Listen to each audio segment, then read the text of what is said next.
हाँ जी दोस्तों, अब देखिए लास्ट क्लास में मैंने आपको बताया था, यानी कि पिछले लेक्चर में मैंने आपको ये सब अकाउंट्स बनाकर बताया था कि कैसे होता है। आज इन्हीं अकाउंट से कुछ और हम आगे बढ़ेंगे और उसके बाद थोड़ा सा और बेसिक अंडरस्टैंडिंग अपना क्लियर करेंगे। मैं जनरल के पोर्शन को मिटा देता हूँ और ऊपर वाले पॉइंट को आपने लास्ट क्लास में नोट डाउन कर ही लिया होगा, उम्मीद यही रखता हूँ। तो अब थोड़ा सा इंपॉर्टेंट कुछ बेसिक अंडरस्टैंडिंग हमने क्लियर करना है। देखिए जरा समझे बात को। अब मान लेते हैं कि कोई बिजनेसमैन जो ये सारी चीजों को मेंटेन कर रहा था, अब उसे पता करना है कि अब उसके बिजनेस का पोजीशन क्या है। यानी कि अब उसके पास ये जितने भी अकाउंट बने वो कितने टाइप के होंगे, या तो पर्सनल होगा, या फिर रियल होगा, या फिर नॉमिनल होगा।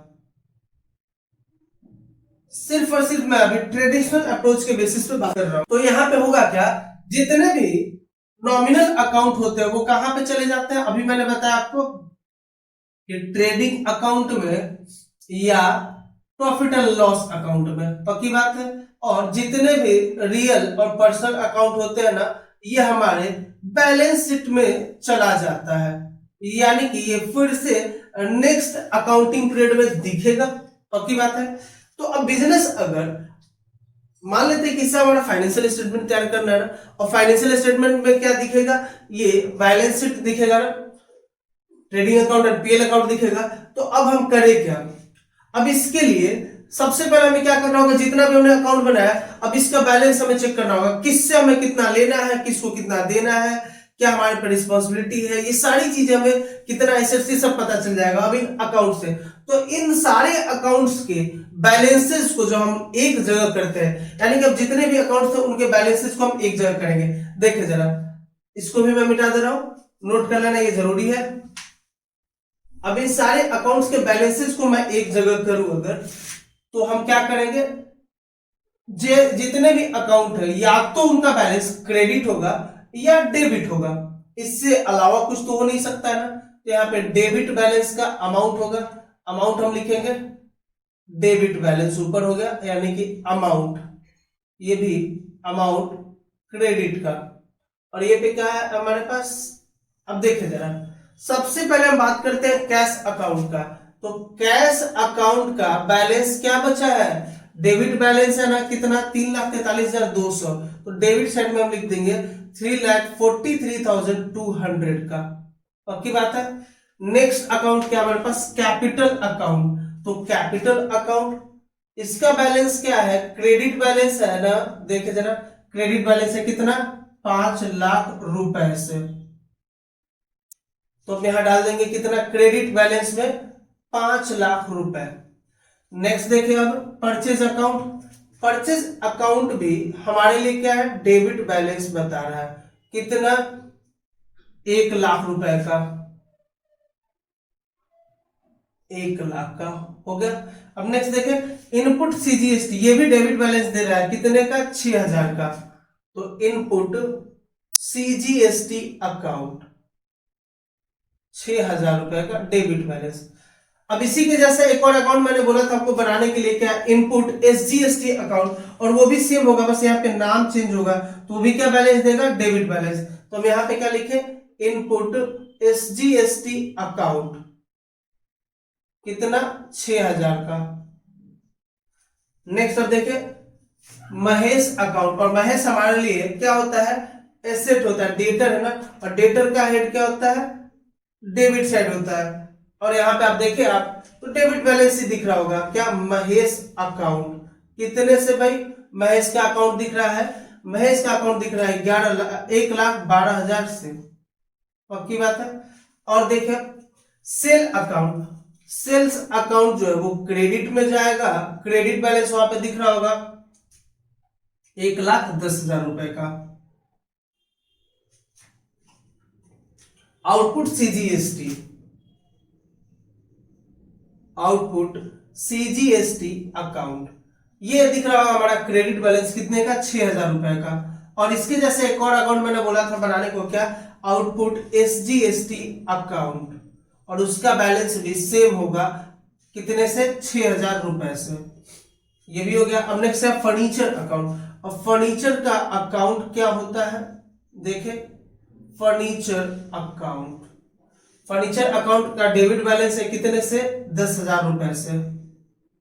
नेक्स्ट है कंप्यूटर अकाउंट, और कंप्यूटर अकाउंट का भी डेबिट बैलेंस दिख रहा होगा कितने से, 40,000 रुपए से। अब क्या बचा, इनपुट आईजीएसटी, तो इनपुट आईजीएसटी अकाउंट, और इनपुट आईजीएसटी का बैलेंस भी डेबिट होगा क्योंकि एसेट है कितने से भाई, 6,000 रुपए से दिख रहा होगा। उसके बाद क्या बचा, आउटपुट आईजीएसटी। आउटपुट आईजीएसटी का जो अमाउंट है ये हमारा कितना होगा, क्रेडिट बैलेंस दिख रहा है कितने से भाई, 1200 रुपए से दिख रहा है, तो हमने डाल दिया इधर 1200 रुपए। अब इन सबको हम एक बार ऐड कर ले, टोटल फिगर कितना आता है वो हम देख ले।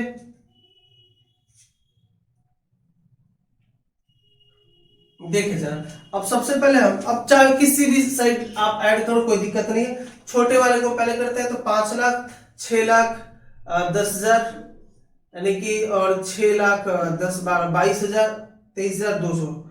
देखते जरा, 5 लाख प्लस 1,10,000 प्लस 12,000 प्लस 1200, बिल्कुल सही है, 6,23,200 यानी कि 6,23,200। 63 नहीं है, इधर देखिए, इधर कितना ही आना चाहिए, 3,43,200 plus 1 lakh plus 12,000 plus 1,12,000 plus plus plus 10,000 plus 40 यानी कि 50,000, 56,000 एग्जैक्टली 6,23,200। देखो, अब जितने भी अकाउंट हमने बनाए थे उन सब का जो बैलेंस बचा हुआ था, चाहे वो डेबिट था या क्रेडिट था, अगर क्वेश्चन आपके माइंड में कि सर अगर कोई अकाउंट होता और दोनों साइड उसका इक्वल आ जाता, यानी कि इधर भी 2 में 100 है और बाई में भी 100 होता, इक्वल हो गया होता, कैसे, बैलेंस सीडीबीडी लिख के नहीं, इधर आया जितना उधर इतना गया है, तो क्या, तो इसका कोई बैलेंस ही नहीं बचा, तो उससे हमें कोई फर्क नहीं पड़ता है। यानी कि जितने अकाउंट थे जिसका बैलेंस सीडी था कुछ ना कुछ, चाहे डेबिट साइड का था या क्रेडिट साइड का, उन सबको हमने नोट डाउन किया, डेबिट वाले को डेबिट साइड में, क्रेडिट वाले को क्रेडिट साइड में, और हमने सर्टेन किया कि टोटल फिगर क्या आता है, और दोनों इक्वल ही आएगा। और इस स्टेटमेंट को हम लोग किस नाम से जानते हैं, ट्रायल बैलेंस के नाम से। पक्की बात है, यानी कि सारे अकाउंट के बैलेंसेस को हम क्या बोलेंगे, ट्रायल बैलेंस। तो अब आपको समझ में आ गया होगा कि हम क्या करेंगे, सबसे पहले जर्नल बनाएंगे, फिर लेजर पोस्टिंग करेंगे, और इसी लेजर से हम क्या बनाएंगे, ट्रायल बैलेंस।